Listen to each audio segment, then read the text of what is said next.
Appreciate it. No problem. So I just started the recording. We'll see how that goes. I've been at BMCC since 2018, but this initiative started way before I got here, back in 2009, 2010. So let's see. Okay. There we go. So we really wanted to kind of showcase that the co-curricular experience really starts with the students and being involved. Certainly I'm looking at this now going, oh man, what is it like to be back on campus? Looking forward to that day. We've been off campus since the middle of March, and I don't think we'll be returning back. I know for the summer we're not going to be returning back, and hopefully by the fall we will be, but this is really kind of such a memory of what that was like to be on campus with the students and involved in activities. And that's really what this whole co-curricular transcript, what we call CCT, it really all stems from, is what the students are involved in outside of the classroom. So something that we really focus on is the students getting to know your campus, whether, like for us, we have an activities guide where we collect all the things that are both within our office. I work within the student activities office, but within our division of student affairs, as well as even what other, as this process and CCT really grew and got momentum on campus, we became to really audit not just activities, within student student affairs, but as a broad BMCC campus. What faculty were doing, what students were doing. We really started to just develop and understand what was being offered on campus, and was it for credit, was it not for credit, was it for internship opportunity, was it paid or not paid, and all those things really started to develop into an audit of activities on campus. Let's see. So I'm not going to, this was the only PowerPoint that I was able to find from home. So I will skip a few slides, but I'm sure many of you know a reason why the CCT really developed was because we wholeheartedly believed that there was benefits from participating outside of the classroom. And these are some of the things that students gain from that experience: managing time, increasing their marketability, leadership skills, collaboration, all sorts of things. So why the CCT? Why the co-curricular transcript? This was a document that was really navigating and showing the participation of extra and co-curricular activities that students were engaging in. And assisting, in my opinion, a big part of the CCT is really about helping students tell their story. Many of our students are, as a club officer, they're like, well, I'm just a secretary, or I'm just a treasurer of the fashion club. And it's like, well, what are you really gaining from that experience? You can really use that to tell your story and to be a more valuable asset to potential job opportunities or internships or scholarships. So we've given them some language and leverage to really talk about those experiences. And credibility as well, because it's something that as a school, we are verifying that they were participating in these activities when they're applying for scholarships to transferring. We're a community college, so being able to transfer to a senior college, as well as looking and seeking for employment and internships. This is something that is not necessarily important. So when we first started back in 2000, in the earlier process in 2009, 2010, they started using OrgSync. Some of you may have heard of OrgSync before. This was the platform that they used to hold and showcase the data of what students were participating in. And it was a pretty tedious process, and there was a lot of transitional software challenges that the school encountered. I actually came in to BMCC in 2018 when they were just about to transition software. So I didn't really experience the OrgSync component, but I know that it was really, it was a platform, but it just didn't do what we needed it to do. So it was exclusively student initiated. So if students weren't engaging with the OrgSync platform, even if they were involved in 10 activities, they weren't getting a CCT. There was consistent training. There was a lot of different steps. Staff could not input any information for students. All of it had to be student input.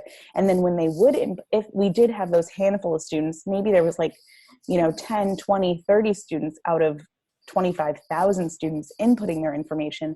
When they would do that, the information would go in 3 different areas. And when it was put in, sometimes students would input the wrong information. And when we would extract the information or export the information from the system, we then had to create a whole template and really manually write each CCT out as the way we wanted it to be for BMCC. So it wasn't formatted in any way that was, it was extremely time consuming. Let's put it that way. So they, well, before I get into this, but BMCC really started thinking about, kind of similar to what you all have with this task force, as to how we could make something that really worked for the college and wasn't so manually intensive. And they ended up partnering with IT, and I'll tell a little bit more about that story, but they ended up creating their own in-house system through BMCC. We've had inquiries about the CCT from a lot of different places, both within CUNY as well as schools in the near tri-state area. And as far as Wyoming, we've also had people reach out from Afghanistan. We've had people reach out from Singapore, and as well as Chamberlain. So welcome to our community of CCT investors and looking into strategizing. So we're excited to welcome Chamberlain to the collaboration. Thank you. Yeah. So this is kind of where it all began in regards to BMCC building their own in-house system. So our Vice President of Student Affairs has long-standing relationships with many different people, and somehow, some way, she was approached by, I think it was the president of NASPA or someone high up in the NASPA and ACRO initiative, that they had partnered with the Lumina Foundation to create a grant on co-curricular experiences. And it was already happening. They ended up having a college. These were the colleges that were involved. They had one college drop out about halfway through the process. And when they did that, they approached our VP, or somehow our VP got into conversation, and she said, well, we will join and we will pick up where that school left off and we will catch up tenfold. And that's kind of what happened, is we jumped in 6 months later and we sped up and found our way to connect with all these schools, as well as with the Lumina Foundation. They provided a certain amount of money, and I don't want to misquote, I think it was something like $30,000 or $50,000, and BMCC decided to match that. And that's how we were able to really build our in-house system, hiring external consultants for like tech and developing, and found a way to really build our system. But part of that was also, and this is not going, oh, there we go. It's like a whole clicky thing, but basically we had to explain to all of our IT people what we were doing. And we wanted, and basically my boss, who's the director, he really showcased how we wanted to be able to input the information, be able to verify it, connect that to competencies and success, to connect them to learning outcomes, and have there be like a place, some sort of code that would connect to categories, roles, competencies, and it would all format itself into a paper PDF. And we would then be able to print that on the paper that we have for the CCT, which is actually the opposite of our academic transcript. So when an official academic transcript is printed, it's on blue paper with orange like bordering, and our CCT is orange paper with blue bordering, so that it really kind of shows that partnership between academic and co-curricular experience. So this is also something that we're looking to expand on, and we've actually, just before COVID happened, we were expanding it pretty extensively in regards to especially our clubs. We were having them swipe into or tap using tap machines that were connected to our CCT system, so that when they would tap in for club meetings, that would be capturing their attendance. And then once they hit the mark of attending 4 meetings, it would automatically give them CCT credit. So we've been trying to build a more cohesive system that is feeding into the system throughout the year. Whereas prior, the attendance was taken on paper, clubs had to drop that off to our office. We had to create databases manually and then enter all that information at the end of the semester. So we're really looking to streamline more of these processes straight into the CCT and build like measures to meet. And once that's met, it automatically gets sent into the credit component of the CCT. So this is just kind of like to be able to showcase some of that IT connection of what we were looking to do. So we had the Lumina Grant Committee where our vice president sent a lot of different people. They ended up having to go to California to do like a midpoint meeting where that was actually their first meeting where everyone else was doing their midpoint meeting. And she sent all these people. I think only like 3 or 4 were supposed to go, and she ended up finding funding to send more so that we could really showcase how dedicated we were to the Lumina Foundation and to the NASPA ACRO component of this experience, and truly how dedicated we were to engaging the co-curricular experience on our campus. We also have the Co-Curricular Review Committee, which might be similar to what you all are kind of on right now, which is a representation of different people on our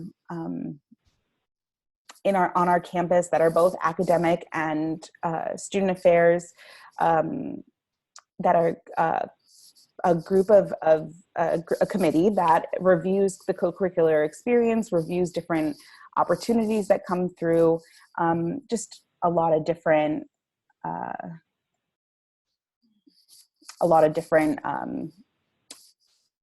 opportunities have come to our table, and we had to find a way to review that more holistically. So this was the review committee that came up, the Dean of Students, Dean of Instruction, Student Activities, Career, Scholarship, Faculty, Students. We wanted to create that holistic overview. And this is just a representation of that. So I'll click through. So originally, the BMCC CCT was organized in 6 areas, but then as it started to grow and audit, we ended up having it now be 11 areas. Just to kind of look at those, where we had clubs, organizations, honors and awards, athletics, community service, civic engagement, leadership training, and workshop seminars. Those were all areas that we really knew about. The ones that have become additional were ones that we started to learn about as the CCT grew and as there was more leverage within the BMCC community. Research, a lot of faculty talked about, and a lot of students talked about how they were engaging in research that was not mandatory, that was for non-credit. And so we were able to give opportunities for students to have this on their CCT. And theater classes, they may be participating in performances, but it's not necessarily mandated for them to do the 6 performances or 6 art showcases. And so we were really leveraging how we could give credit to students who are going above and beyond. For instance, the global experience was another one where students would study abroad, and on the academic transcript, it doesn't say where they went. It just says that they completed, Business 201. So in the global experience area of the CCT, we're able to showcase that students went to Spain for summer of 2017, and they can talk about that experience. It's more than just a class. So we built our competencies that are matched with our co-curricular experiences using NACE and NACA. So the Co-Curricular Review Committee worked together, as well as other small subcommittees in the Division of Student Affairs came up with and agreed to the competencies that we use. So you can see here to the left is all the categories, the 11 categories, and then to the right is the expected competencies. So through using NACE and NACA, we came up with these 14, and not every activity has all of these competencies, but we allow the person that is spearheading their program to decide which competencies are expected in the future, we're hoping to be able to really measure that. And instead of just have expected competencies, something that we're looking to do is to have like exposure to these competencies, integrative competencies, and then like transformative competencies, where we're really measuring where students, if a student is a peer mentor for 1 semester, or if a student is a peer mentor for 6 semesters, there's really going to be a difference in competency level, and how we can measure that and showcase that on the co-curricular transcript. We're not there yet. We have more work to do, but that's kind of where we're leaning towards, or where we're sort of really trying to move how we can engage that measuring and assessment. And then in the middle, that is a way that our students, as well as our faculty and staff, can access the CCT within, we have what's called the BMCC portal. And if a student signs in to their BMCC portal, there's actually an icon similar to the one that you're looking at, and they select the co-curricular transcript, and they'll be able to view their unofficial CCT to see what's there. For faculty and staff, if they go to the same portal, if they log in with their credentials and log in, they can look for students by last name or by student ID number.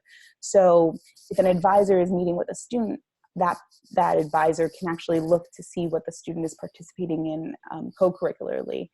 So it's just something that we're really trying to engage advisors, scholarship coordinators, career advisors to use on a more regular basis, so that students, 1, realize that it's there, and 2, are really utilizing their co-curricular experience to kind of fly to the next step, whatever that may be, if it's a 4-year, if it's employment, if it's an internship for the summer. So something that's very different in regards to what was versus where the CCT system is now at BMCC is that we pre-verify all information. So students no longer have to initiate their CCT. They don't need to report any data. Truly, this is just an example of different programs that we have on campus and the campus context that we have for them.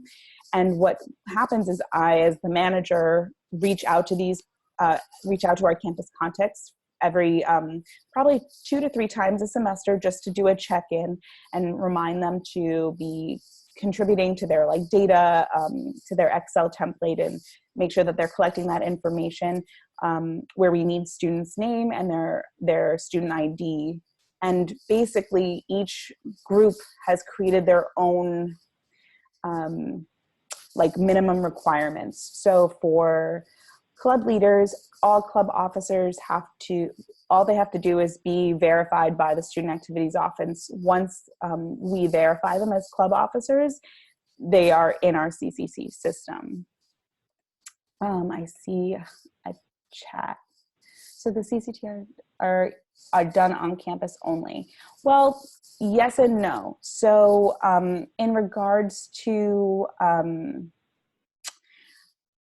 research, some of the research is not done on campus. Some of the study abroad, I guess maybe this will answer the question. Everything is done through BMCC.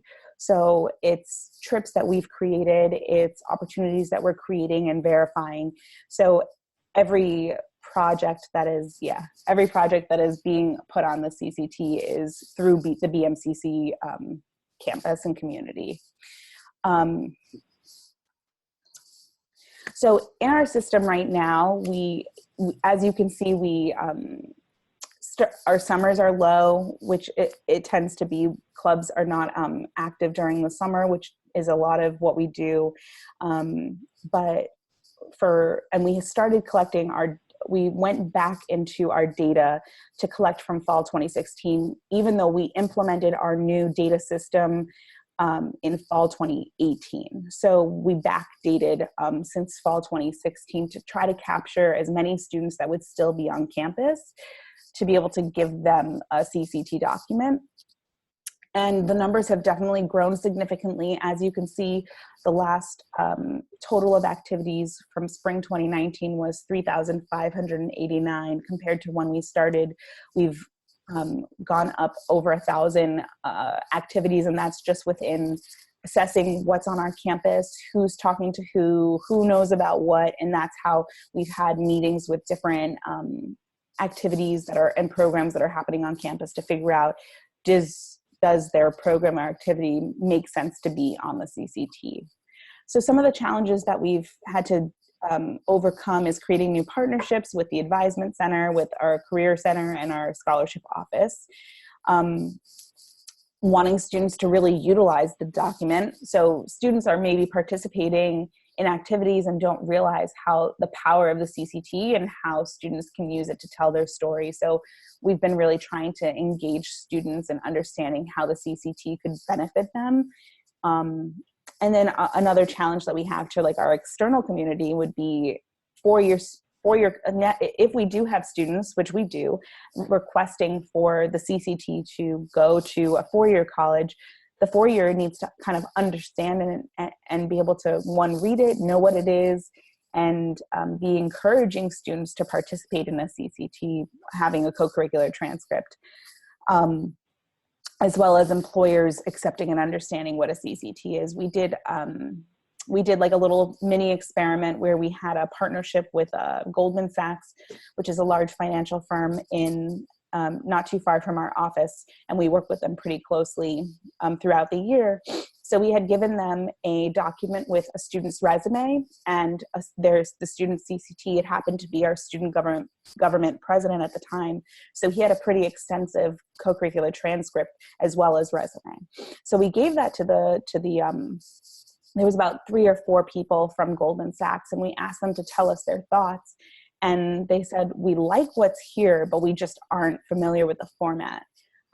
They understand what a resume is supposed to look like. So I think what I learned from that experience really was that I think the CCT really needs to be a document. Either we change the format to allow for employers and four-year colleges to understand what they're getting, or we really use it to create a more powerful Cliff Notes version for students to be able to show, not necessarily showcase the document, be able to utilize it to tell their story, that it's more of a supplemental document for our students versus external communities.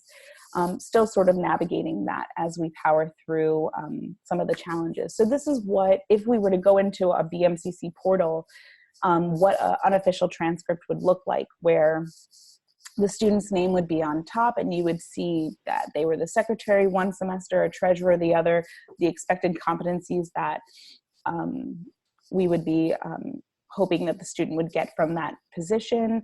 And it goes on more, but this was just a screenshot to kind of give you an idea of what it looks like within our system. So I don't know if this is something I can try to, we're recording this, so hopefully you won't even have to take a picture of it, but this is usually something that our IT department tells all of our, anytime we talk to someone, take a picture of this page. Our VP for technology obviously is pretty overwhelmed right now, so I'm not sure if this would be the best time to reach out to him directly, but if you do have tech questions, we'd be happy to, I could ask on your behalf and inquire more information regarding that.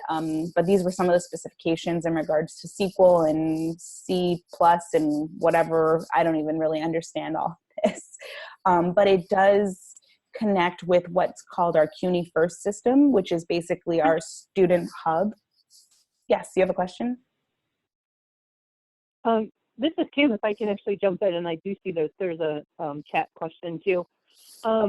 When you were making the decision to shift from OrgSync to be doing it in-house, did you happen to look at other systems that are out there, other technologies that are out there? So I wasn't there when they created the system. I came in and they had just started, they were like almost towards the tail end of finishing the system. But from what I understand, I don't know it. I don't believe that there really was another school or program that had an in-house system that they could look at. I think they really developed it from the ground up in regards to what the vision was from the VP of Student Affairs and Director of Student Activities. Okay, thank you for that. I was actually thinking there's some vendors that we've identified out there that are kind of starting to get into the co-curricular like record. So like the tool to be able to record all the different activities and then the transcript itself. So Right. I was just curious if And you you want to know what, they might have looked into that, but the only thing that was a hindrance for our college was that there was no way of connecting it to our CUNY First system, which was where all of our student data is, and that was like essential for this system to really work on our campus. It needed to be able to connect to our PeopleSoft system. Yeah, thank you. Yeah, no problem. You said there was another question in the chat. I'm sorry, I missed it. It just looks like there's 3 in there, but I think you actually addressed it already. Never mind. Okay, no problem. Well, actually, that is kind of the end of my official PowerPoint. Can I get you actually to run back to the expected competencies? I was just kind of looking at that and making a list and kind of comparing it to some of the information that we had put together. I mean, obviously there's a lot of similarity in the categories and the competencies. Yours is obviously more extensive because you've had time to play around with it and figure out what you could, discern from what you were seeing. So this is a very extensive list you've got from both sides, both categories and competencies. Yes. And I'm telling you, this has been like now we're in 2020. So this is 10 years of like building over time and has changed multiple times. So I'm sure like if you were to talk to me in 3 years from now, that the list may have gone, grown, it may have been condensed. We don't even know. It changes all the time.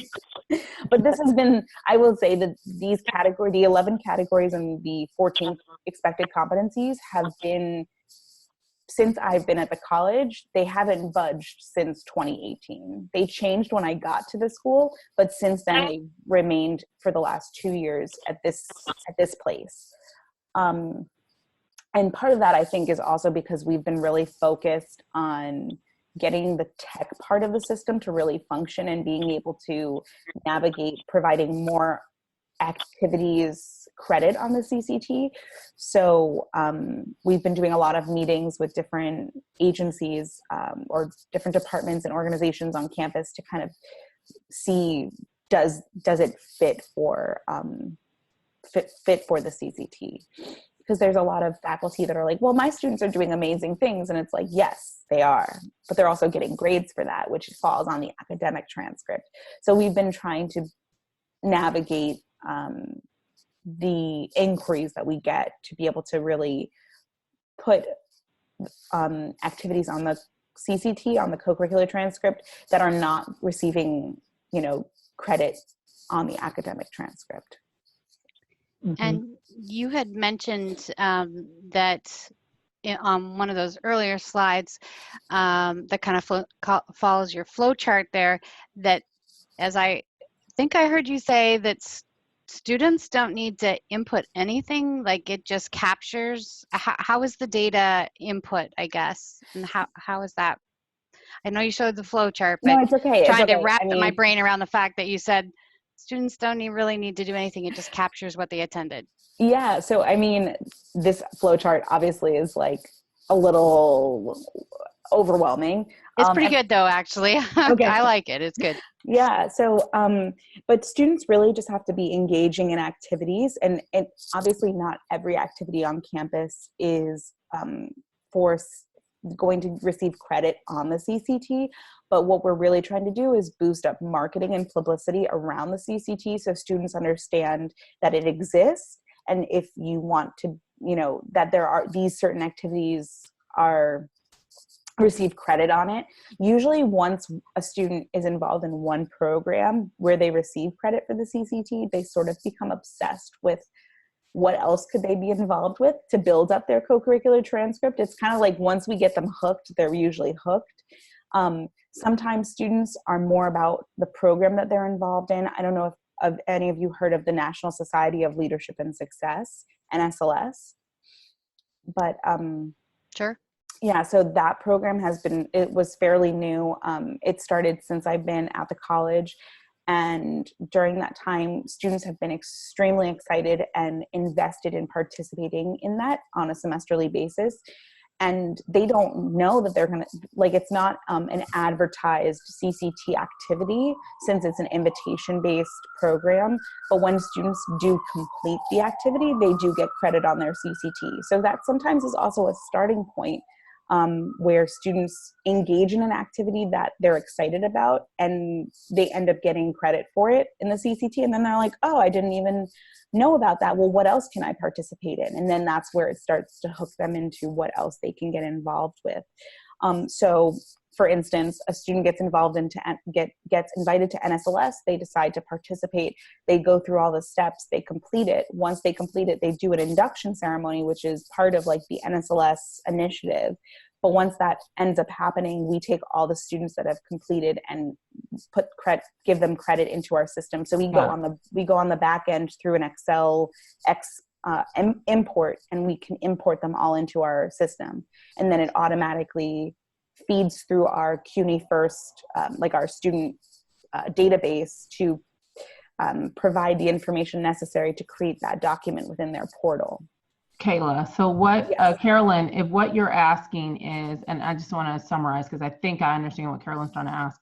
Okay. There's an owner for each of the departments in which students can complete the activities. The owners of those departments, when those students participate, they capture that the student was there, Correct. right? In some way. Yeah. That is how that's getting there, Carolyn. There's an owner for each of the departments in which the students can participate in the activity. So it's not, so there's always someone there who captured that the students were there. So it's really not student dependent. All they had to do was show up. If they showed up and that person captured they were there, then that's how it ends up on there. Right. That person then submits it. Is that what you're asking, Carolyn, or you're asking about the process after that? That and the part about and Jamie reminded me the spreadsheet that they're filling out. Mm-hmm. So they are creating that program or whatever it is, that experience, whatever it is. Yeah. And then the owner for that particular program is managing who gets into it, how they get access to it, and how they get credit to it. Right. So, I mean, I guess, is there like a program that you're thinking of that would, on your campus, that would probably be a good fit? Like, do you have a peer mentor program or something like that? Yes, actually we do. We have a leadership program and even a career management program. So I can certainly understand how those would be built up with like milestones or whatever that would get it onto the transcript. I think what I'm most trying to wrap my brain around is so like for civic engagement, or if somebody does some volunteer experience that's external to the university, how do they then get credit for that? Does it have to be all university driven or college driven? Yeah, so for our campus, it is all university driven. So so like we have a volunteer leadership program called Plus, and it's through our Academy of Leadership and Service. And through that program, students do volunteer extensively. Sometimes they volunteer, I think the minimum is 25 hours, but some of them sometimes volunteer up to 75, 100 hours per semester. We don't capture how many hours they're volunteering. It's just if they meet the minimum, then that is the students in that roster are receiving credit for our Plus volunteer leadership program. So what in the past, when students were inputting their information into that org sync, they would put that they volunteered at church so-and-so for 2 hours. Then they would input another one that would say like volunteered at, New York Cares for 3 hours. And it would show up in that way where it would just be like all these one-off opportunities that they would volunteer with. And we didn't know if it was BMCC affiliated or not. And that's where the conversation came around this verification process, is how can we really verify and, officially acknowledge an activity that's not being affiliated with the campus. So that became part of the decision-making process through the committee, where it had to be BMCC affiliated in order for students to receive credit. And there are some students that do come to us saying, well, I volunteered blah, blah, blah. I don't see it on my co-curricular transcript. We then usually backtrack, are able to figure out that well, where did you volunteer with? Did you volunteer with a department? And then they say, oh, I volunteered for a class, or I volunteered for my scholarship requirement, or whatever it may be. And then we say, oh, well, that's a really great opportunity to write that on your resume. And if you want, we can connect you to a career advisor to help you, find a way to include that into your resume. But it's not something affiliated with the college for us to be able to put it on your co-curricular transcript. Yep. It's kind Great. of, yeah. Thank you very much. That totally explained everything for me. I was trying to think through this. How do we do this then if they're external? Because that's part of our kind of build out, or at least discussions at this point. So that makes a lot of sense. Thank you so much for explaining that. Yeah, absolutely. I just sent Kim that that they have a lot of control of the experience, and that's what helps the validation part. The validation part's been one of our hardest discussions, and so you provided some great clarity for that. Thank you. Yeah, absolutely. I mean, and I will tell you, there are definitely times where students are frustrated because they're like, I did all this volunteer work, or I did all these amazing things. And it's like the way we've really been able to navigate those conversations, and they've become fewer since people have become more familiar with what the CCT is. But when it was newer, especially in the transition between student initiated and now this more verified staff controlled version, between that transition is when we really saw students like struggling to say, well, before when it was on Org Sync, I had 25 hours of service there. And now you're telling me that none of that is on my CCT.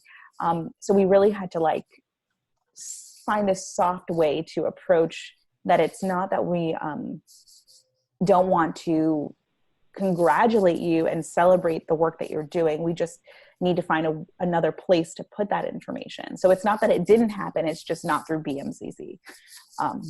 It's a delicate dance. I think that explanation helps though, because we don't have a system in place right now. We're not going to be doing a transition like that. So it's really, how are we going to start out? So just having that information and having, seeing what the experience that you went through, I think will just help us with our decision making and the start of putting together our program.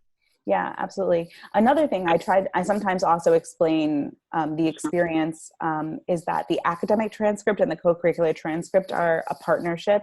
And, if you took a class at another college and we weren't aware of it, and BMCC didn't go through the process of giving, you verification that those credits would transfer, that's not going to be on your academic transcript at the college, right? So it's similar with the co-curricular transcript, that if you participate in an activity, but BMCC is not affiliated with it, there was no conversation or partnership and collaboration around that happening, it's not going to be on the CCT. But your resume is a personal document that you can use to develop and write that you took a course at another college, or that you have experience in volunteering in this area. So we try to use the resume as a place where people can write things that don't fit on their academic or CCT.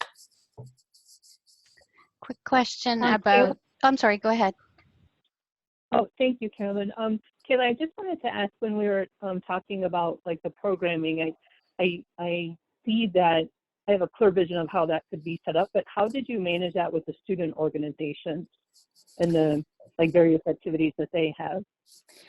Yeah, so with club organizations, club officers, once those club officers are registered for this, our school, we go, because we're a community college, we go by semester. I know at 4 years that I've worked at, club officers sign up for 29, for the full academic year. But for the semester, once club officers are verified and approved to be club officers, those names automatically go into our CCT data system.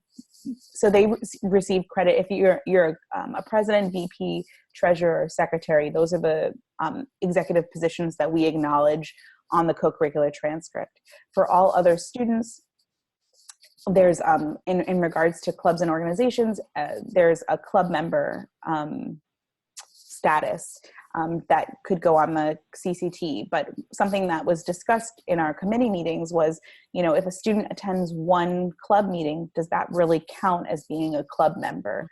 A lot of students I know, for some reason or another, just like to club hop And not always a bad thing, but sometimes they're just doing it because they want to eat food. So we wanted to make sure that we were really capturing students that were dedicated to that club. So based on, and actually it transitioned recently, but we assumed that based on when clubs really got off the ground, they would have about 12 club meetings a semester. And because of that, we decided that 6 meetings would be our minimum in order to receive club membership status on the CCT. And then do you have, for those club memberships, do you, on the CCT, do you just have it listed where they are a club member? And then I know on your CCT, as of right now, you just have the expected competencies that are on there. And I know you're working towards the other, you know, the other 2 to put them on there, but just what the expected competencies was from that? Or do you detail, like, what activities did they participate in as a member, and how do you go about that if you do? We don't. Okay. Yeah. So that's like, you know, I mean, there's some clubs that are super active and have so many things, so many amazing things going on, but there really is no way to totally document that on, you know, and not make it even like super, super messy. It is sort of even when we have a really active student, like especially our student government presidents tend to have like a CCT that's like 3 pages long, just because before they become president, they tend to be involved in a lot of different things and mentorship programs and clubs and organizations and research, whatever it may be. So by the time they become president, they've already got like 2-3 pages. And that's a condensed version. So when a student gets membership, when they get CCT membership credit on their transcript, it just says like what club it is. So if it's like the Muslim Student Association or the Rainbow Club or whatever it may be, and then it says club member. I can't remember the expected competencies of a club member. There are some that have 1 or 2 competencies, and there's some that don't have no competencies because we really can't measure it and won't even be able to measure it. I think like for global experience, I don't think that we actually put competencies there. We just kind of list that that's where like a student traveled to Brazil or went study abroad to somewhere else, but we don't really, I don't know if we put the competencies there. I can't think off the top of my head. Sorry about that. Yeah. Oh, I was going to say, for the competencies that you can validate, and I might have missed this earlier in the presentation, but what are some of the ways that you validate those? I know you have the owners for each of the areas, but what are some ways that you do validate? So that's where we're still working on. So everything that is right now is all expected, and the expected competencies are from those owners or managers of each program that are deciding that this is what they're hoping participants of their program are going to be getting competency-wise, but we haven't gotten to a place where we can really measure and assess, and that's why we've just labeled them as expected competencies. And we haven't gone to that measurable like integrative or transformative, but that's something that we're hoping to get to, where we can really measure students. If students are participating, are they truly meeting these competencies as well? Thank you. Yeah, Thank you. absolutely. Quick question. So you said you have a course where a student might travel abroad and they get academic credit for the travel, but then you also acknowledge that travel on the co-curricular so they can get a little bit more specific. Can you explain like what you include? Because we have something similar. Yeah, I'm trying to look. So it'll say global experience, and then it says like study abroad, course enrollment required, and then it'll say like the location where they traveled and the semester that they attended. So like on the academic transcript, it doesn't show up at all that they study abroad or where they go. It just says like the class, like the course and the number and the grade that they received. So also I think that many of our students, when they go for like interviews for internships or for employment, they don't usually bring their academic transcripts. So I think if they did have their CCT and were using their CCT to prepare, they could really think about, oh, well, I did take Business 101 in Argentina. So that not only am I, someone who traveled abroad, can talk about the experience of living in a different country, in a different culture, and then also studied there and talk about that experience. So that's what we're hoping students to use the CCT to leverage that experience and talk about it in a more like cultural developmental way. Okay. In regards to the relationship between the academic and the co-curricular transcripts, is there any other integration with that outside of just the global experiences? Is there anything else in any other courses that gets pulled out and can apply to the co-curricular? Yeah, there's a few. I'm looking at my other computer. So study abroad is definitely one. Some of our certifications, like our nursing students, they do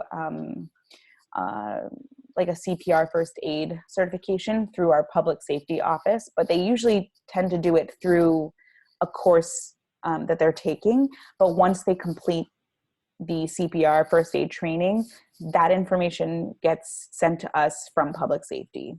So even though they completed it during a nursing course, it gets sent and it gets input into the CCT.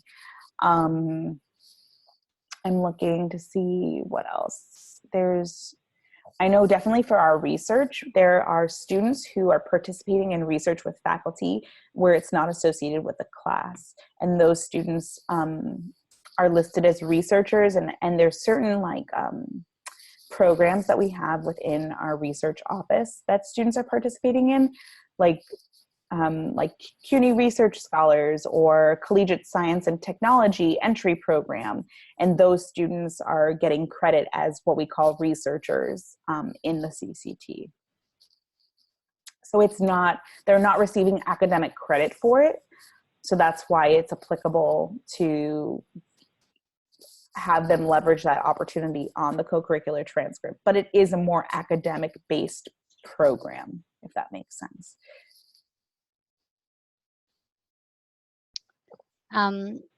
That was a great explanation, and certainly does apply to us with nursing students for sure. Okay. Do students have access to see their record, and can they print their own, unofficial or official transcripts, or is it all done by request to get that information to know what is on there for the students? Right. So for unofficial, they're able to go into the portal and view their unofficial transcripts, and they can print that version of it. For the prettier, nicer version of it, where it goes on our fancy transcript paper, as well as it gets sealed by the college and the registrar and gets a signature from our vice president, that's by request. And you can actually make requests through our portal system. So if a student is looking at their unofficial and they want to request their official document, they can do that right then and there in the portal, or they could also email. We have a CCT at BMCC email that they can reach out to. And we had to find different processing terms and transitions to students, I'm sure, as all you experience, when they send a request, they expect it to happen yesterday. So we've had to work on some of the language that's on our website and that's hosted on our portal, so that students understand when they make that request that there's some process to it, and it'll be 3 to 5 days, or it'll be 5 to 7 business days. If a student makes a request on a Friday, it's not going to be seen, until Monday. Those have been sometimes the challenges that we've encountered when, students don't always realize all the steps that need to be taken. Like, for instance, when a request goes through, I then have to go into the system, print it on the paper, then have it be sent, have one of my staff members take it to the registrar to be sealed, then take it to our VP to have a signature. It certainly is a bit of a process, but it's something that we can do. It just takes a little bit of time. something that also is in the works is that once students graduate and the CCT document has become stagnant and there's no longer going to be anything added to it, the registrar has agreed to have them in their office so that the signing and sealing of it will be automatically through the registrar office. As of right now, we're not there yet. I think that there's some more work to do since the system is still fairly new in regards to like launching it within the internal system. But that's like the long goal, is that once the document is stagnant, it will live in the registrar's office so students can request their academic and co-curricular transcripts from the registrar, have them sealed and signed by the registrar of the college. That's long-term goal. Right. And just so I'm clear, they can see their co-curricular record and then they can get to their official or unofficial transcript if they want to print it out, but they can kind of see what's been captured in it. Yes, they can see what's being captured. Yep. And sometimes students also think that if they completed something yesterday, that it will live on their, it'll be there like tomorrow. That doesn't work either. Yeah. Okay, good to know. Yeah, so we also try to explain to students, you know, similar to what you're in class right now, you're taking business, whatever, psych, whatever, but you're not going to have a grade until the end of the semester. So once you complete the program, once you complete the activity, that's when it will show up. You know, it's a semesterly process. There's no way for us to be in a constant rotation of getting data inputted. Sometimes we do. Usually programs that we have the most control over, we're able to input that data more frequently, but in an overall capacity, I would say like 95% of our activities usually get uploaded. We do like a big haul of data uploading at the end of each semester. So I send out a request to all of our campus contacts and say, you know, please send over your rosters. We're ready to input data. Okay, still pretty manual that way then. It is, but I mean significantly different. Yeah. We looked at OrgSync way back, and then they've obviously they've switched over to another name for their company now, actually, right. And still was a little bit cumbersome looking at the process that they had. Do you produce co-curricular transcripts for your alumni? Yes, we do. Great. Yeah. And do your alumni still have access to their unofficials? They can still access your systems? I don't believe so. Okay. I don't believe so. They need to request then. Yeah, they would need to request it via email through us. And do you have, sorry, I've got a list here. We're almost done it and you've answered a lot of them already. So no problem. What documentation have you developed to support your co-curricular process? So we have obviously looked at a lot of other schools and to see kind of how they've sort of implemented, and there's a lot of information now starting to obviously flow in the last few years online. Yeah. So we've seen things out there, rubrics and frameworks and all kinds of other big, huge manuals full of stuff. How have you sort of managed the documentation pieces of your processes? I'm not totally sure. I think that like my director, he's really managed to keep like a paper trail of all the different like levels and stages of where we've gone and what we've done. He's like, what's it called when you like, he's like preserved a lot of brochures from previous years and how every upgrade that we've had, he's kind of kept everything to showcase like where we were versus where we are now and how many strides we've made. But I think a lot of things have truly ended up being like databases within Excel documents. That's where a lot of our data has lived and where a lot of documentation lives as well. Right. Yeah. Okay. Sounds good. We do know that you've mapped your co-curricular to learning outcomes. Oh,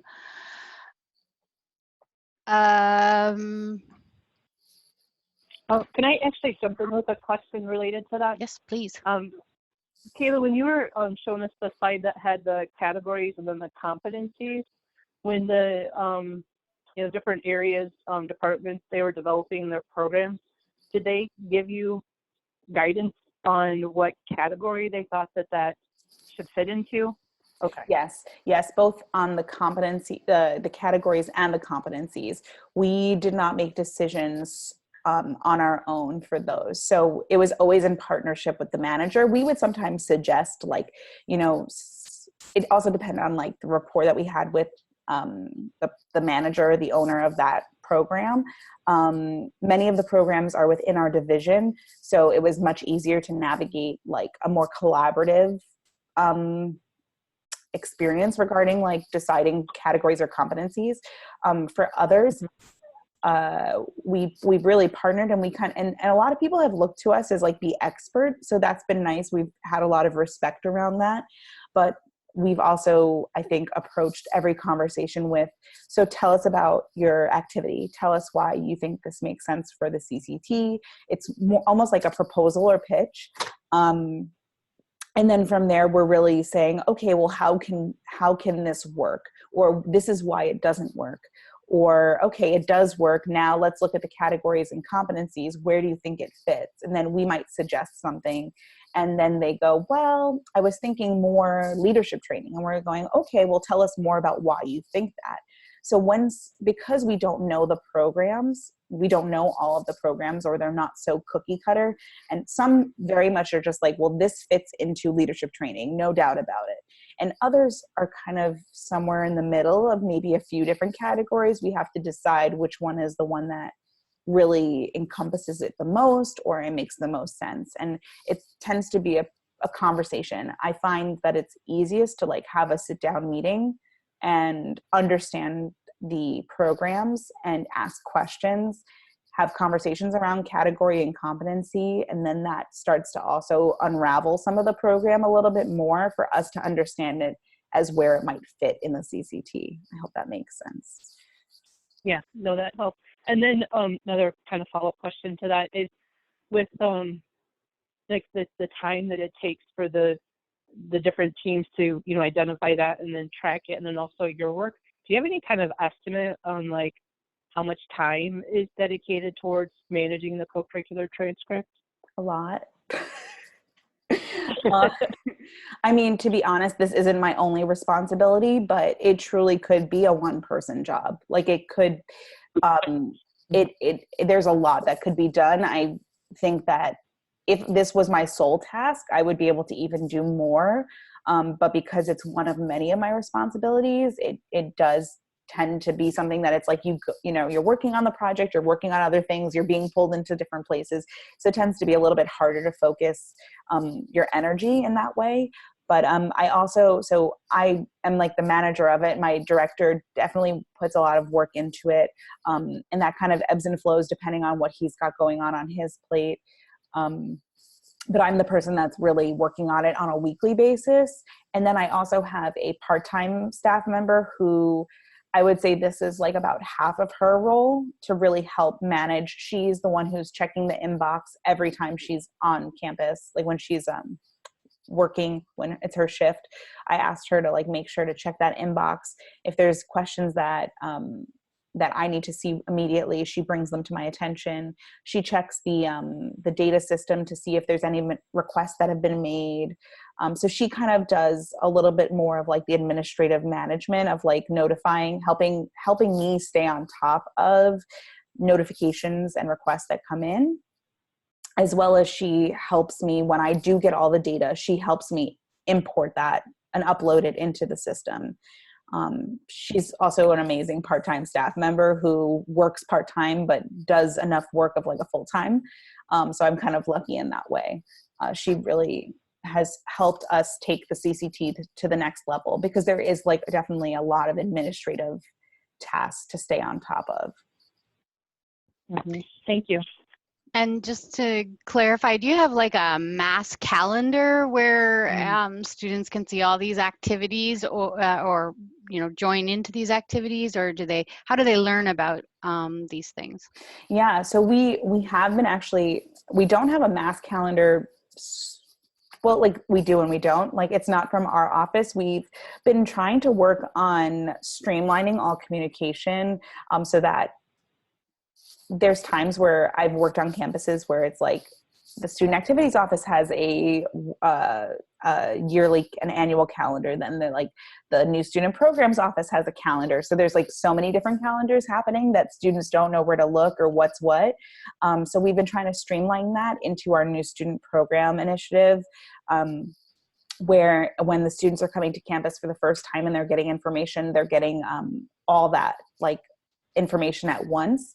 So it tends to be through like orientation and new student programming that they're getting that kind of like, oh, the co-curricular transcript is this thing and all these different activities are happening, and, you know, be on the lookout for these upcoming events to participate in. I will say usually our new students tend to be like so focused on transitioning to school that CCT is just not something that's on their radar at that time. Yeah. But sometimes those students are very excited to come in and want to participate, so they get involved in an activity, and that activity happens to be CCT. So it isn't, sometimes it's not intentional, but once it happens, then it becomes more of an intentionality throughout the rest of their time at the college. And you also have, I saw your webpage there that has a lot of the information and types of the groups and things that students can engage in as well. Right. You have a lot of information out on your website for students. Yeah, we definitely try. Certainly with COVID-19 right now, a lot of our activities are obviously, you know, holding pattern like everybody else's lives. Yeah. But we are trying to engage students, and even like some clubs are meeting, and we told them that if they're submitting their attendance sheets that they will receive club credit, CCT credit for those club meetings, even if they're on Zoom. So we are trying to still hold some of that, you know, in motion. So. Very good. You showed us that students are obviously becoming more familiar with it, and they are definitely participating more and realize obviously the value of their record and transcript. I have a question here. What steps or work did your school put in place to prepare for recording curricular experiences? So obviously you've had, you know, some historical work with OrgSync. I'm not sure how involved you were with your this new iteration, but maybe you can talk to us a little bit about how your teams functioned and how you kind of came to get to the place that you're at now. I mean, it's a very open-ended question. You can answer it any way you want to. I would say that I'm very lucky because coming into BMCC, I've worked at a few other colleges, both 4-year. This is my first actually community college, and I've worked mostly at 4-year.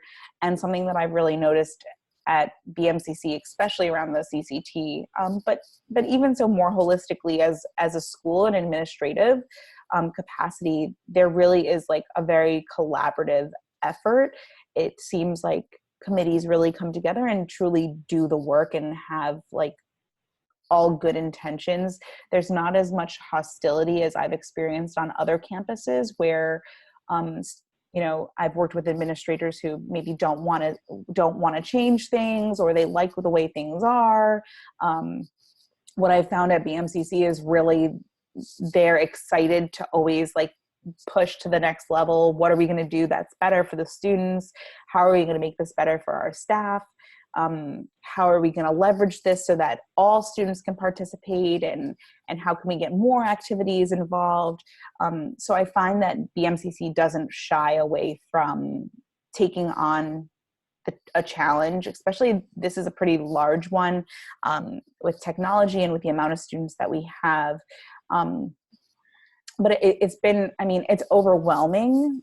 I will say that. I do think that it has, we don't have, as a city university, we don't have the funding or resources to do all the dreams and aspirations that we have. So we have to be creative.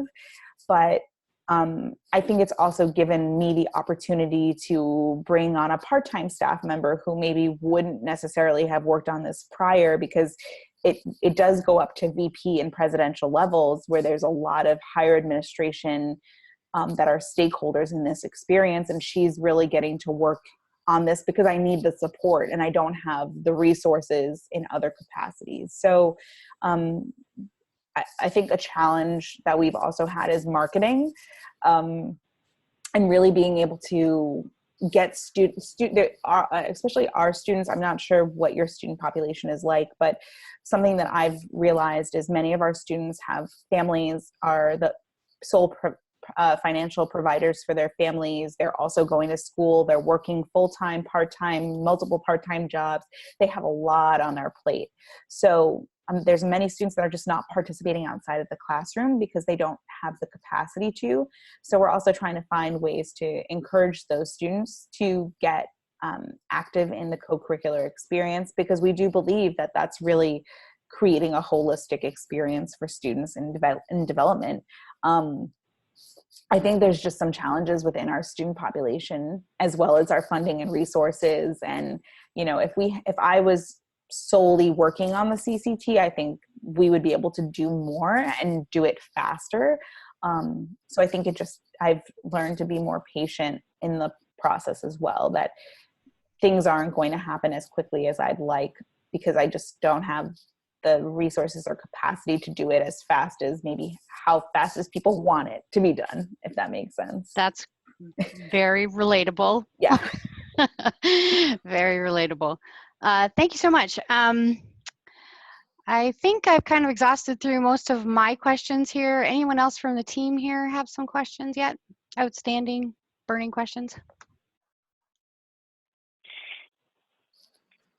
No questions on my part, but again, Kayla, would just really like to thank you for taking your time to share information about the challenges that you had in your process. I know for myself, I've really learned a lot, so appreciate just all the information you've shared.